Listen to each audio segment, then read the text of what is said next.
ఎకరాలలో సెక్రటేరియట్ ను నిర్మించారు. దాదాపు 10,51,676 స్క్వేర్ ఫీట్లలో. ఈ భవనానికి 2019 లో మన మాజీ సీఎం అయిన కేసీఆర్ గారు 2019 జూన్ 27 లో శంకుస్థాపన చేశారు. రికార్డ్ సమయంలో నిర్మాణం పూర్తి చేశారు అని గవర్నమెంట్ కూడా చెప్తుంది.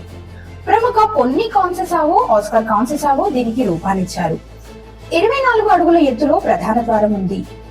ఈ సచివాలయం గ్రౌండ్ లోయర్ ఫ్లోర్స్ తో కలిసి మొత్తం 8 అంతస్తులలో ఉంది. మరో అంతస్తులో 1 లాక్ స్క్వేర్ ఫీట్లలో ముఖ్యమంత్రి కార్యాలయం ఉంది. ప్రజలతో కలిసి మాట్లాడడానికి జనహిత అనే పేరుతో సమావేశ గదిని ఏర్పాటు చేశారు. అలాగే cabinet meeting hall, collectors meeting hall, ఇంకా డైనింగ్ హాల్ ని కూడా ఏర్పాటు చేశారు. మొత్తం 30 వీడియో కాన్ఫరెన్స్ హాల్స్ ను నిర్మించారు. మినిస్టర్స్, సీఎం, సిఎస్ గారు అందరికీ కలిపి ప్రతిరోజు దాదాపు 600 మంది పోలీసులు అక్కడ ఉంటారు. దీనికి భారత రాజ్యాంగ నిర్మాత మరియు సామాజిక సమానత్వ నియమాలకి గుర్తుగా డాక్టర్ బిఆర్ అంబేద్కర్ గారి పేరును పెట్టారు. అంతేకాకుండా సచివాలయంకి పక్కనే 125 అడుగుల ఎత్తైన అంబేద్కర్ విగ్రహాన్ని కూడా నిర్మించారు.